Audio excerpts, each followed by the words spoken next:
Hello, it's Perpetually Red, and I'm here doing my November TBR. Really just getting my November started. I had a kind of a falling off in October. I didn't read very many books, but I did read Dracula, and I super enjoyed it. But we're here now in November, and I'm wearing my a new-ish thrifted long sleeve color block shirts, and it's super cute, I think. I have no clue what the 17 stands for, so hopefully nothing bad, but I thought it was very adorable. But yeah, we're gonna get started on, this is gonna be less TBR, true TBR, and more this is the pool of books that when I'm feeling like reading that I can pull from. These are all from my local library, and so this is gonna be a little library haul, I guess. Yeah, so first up is this book that I've had for an embarrassing amount of time from my library. There we go. A Borrowed Man by Gene Wolfe. This is this is in the future, it's a sci-fi, and there are clones of long deceased people, but they are not legal humans, and you can go and borrow them from a library somehow. But the story is really a murder mystery as well, as far as I understand it.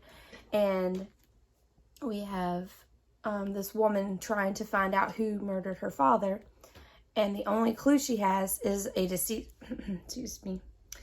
deceased writer of a book, Murder on Mars. So she goes and borrows him from the library somehow, and they have to solve the mystery.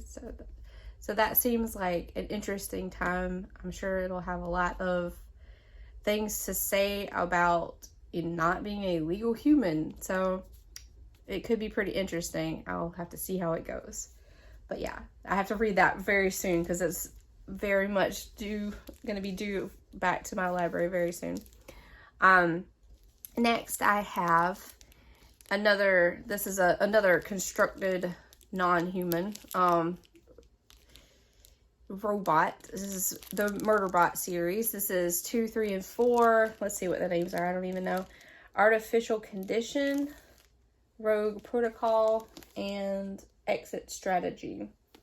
My library does those nice little numbers on the side, so I know and what order to read them in.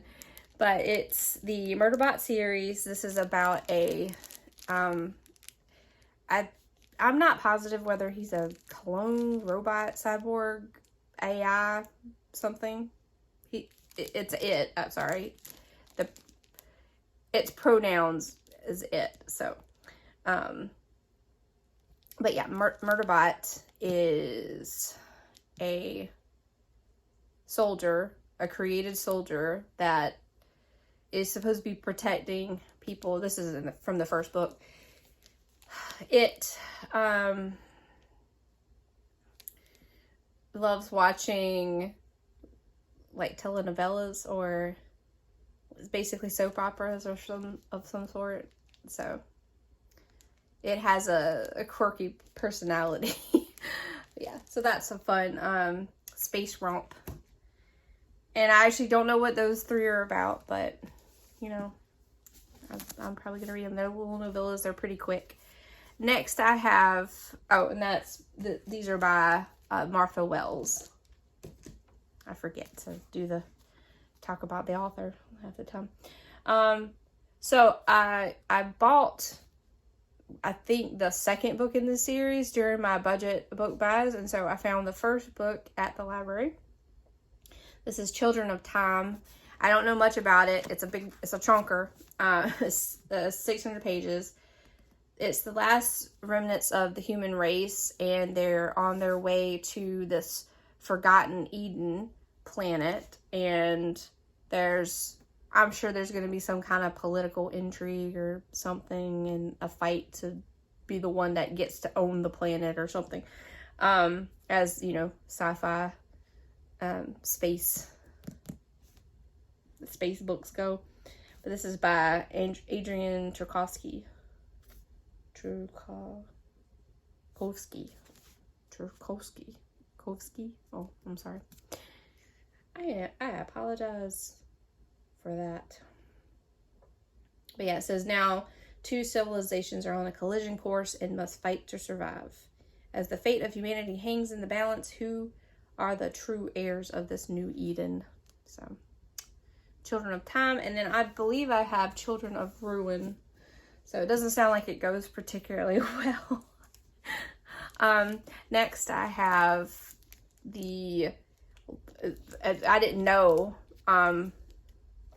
let's see, Michael Crichton, he died back in 2008, I believe.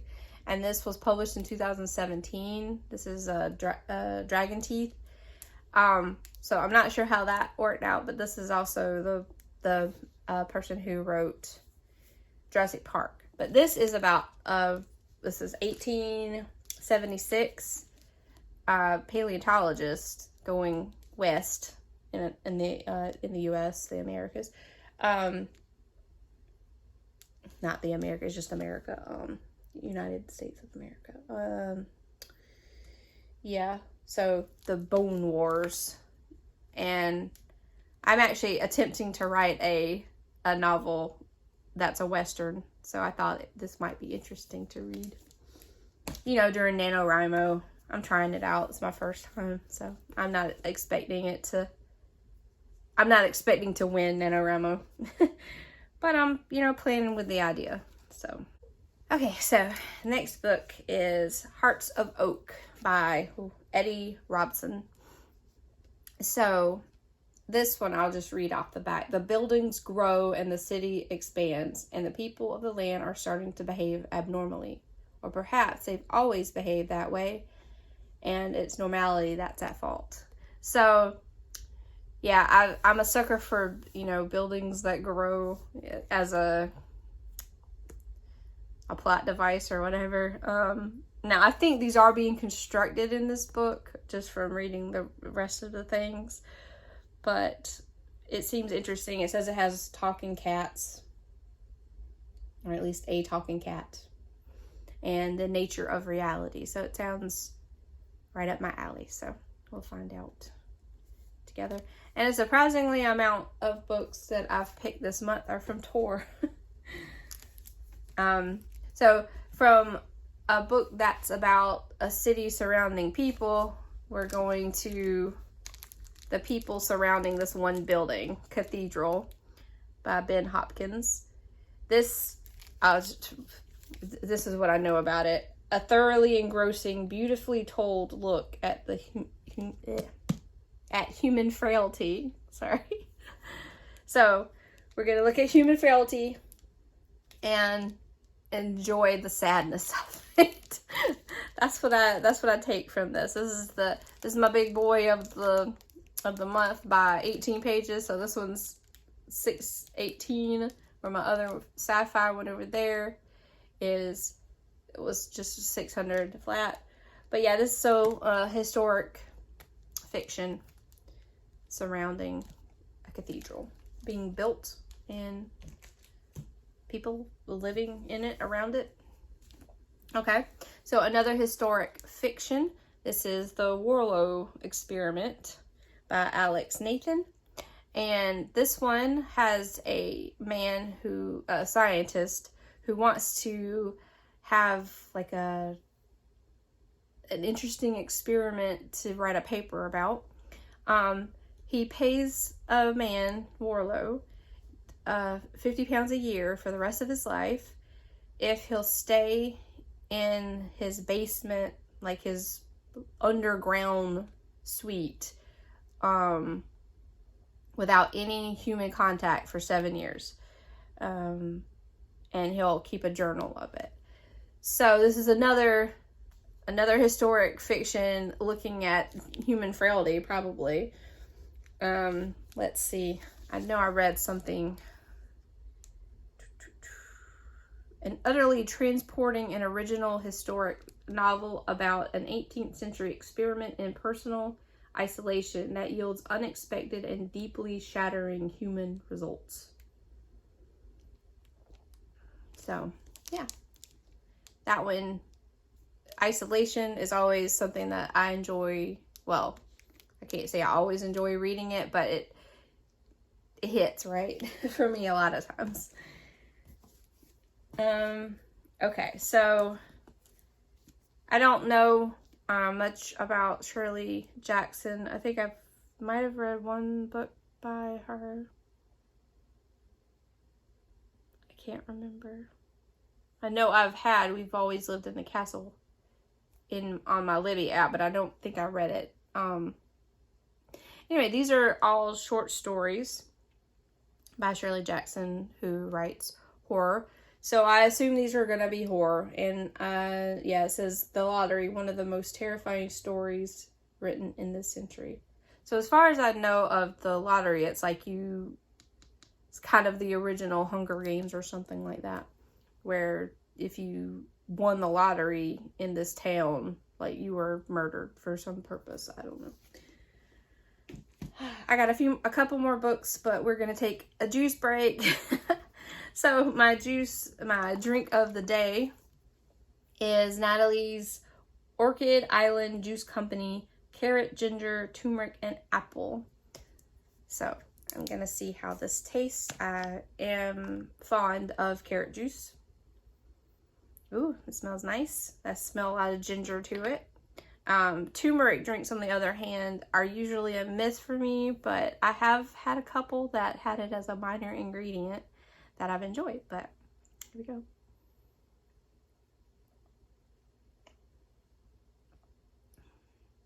Oh, I can definitely taste the turmeric, and it's got a ginger burn to it. Let's see what else it's got. Apples and lemons.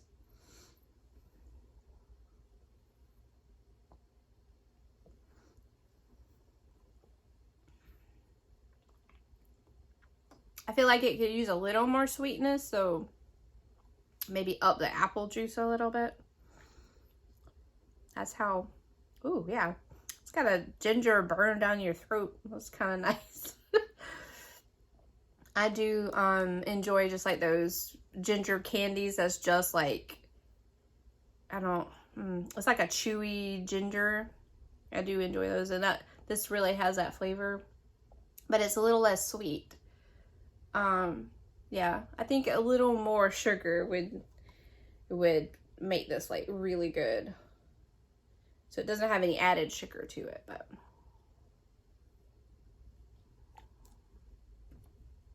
I could definitely see getting this again. And I like the experience, the little burn experience. Okay, so that was our little drink break. I have a couple more books. This one looks like a straight up horror. Nod by Adrian Barnes. That's the second Adrian I have on this TBR. Okay, so this one it sounds like a horrible horror.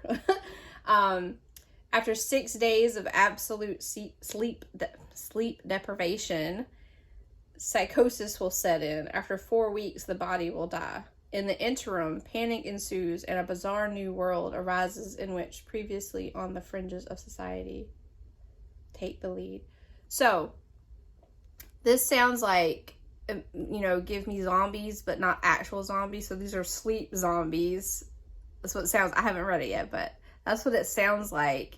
And then it also has the added thing of, I think,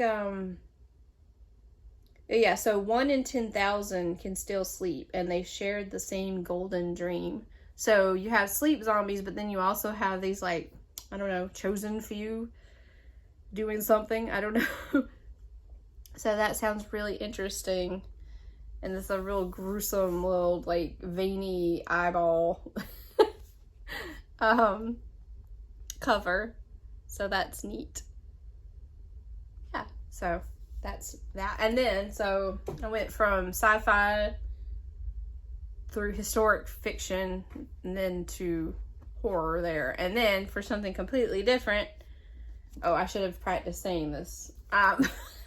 we have this manga, Yowamushi Pedal. Oh, I'm sure I butchered that. By Wataru Watanabe. Watanabe. I'm sorry. That was bad. But yeah, so this nerd, this otaku,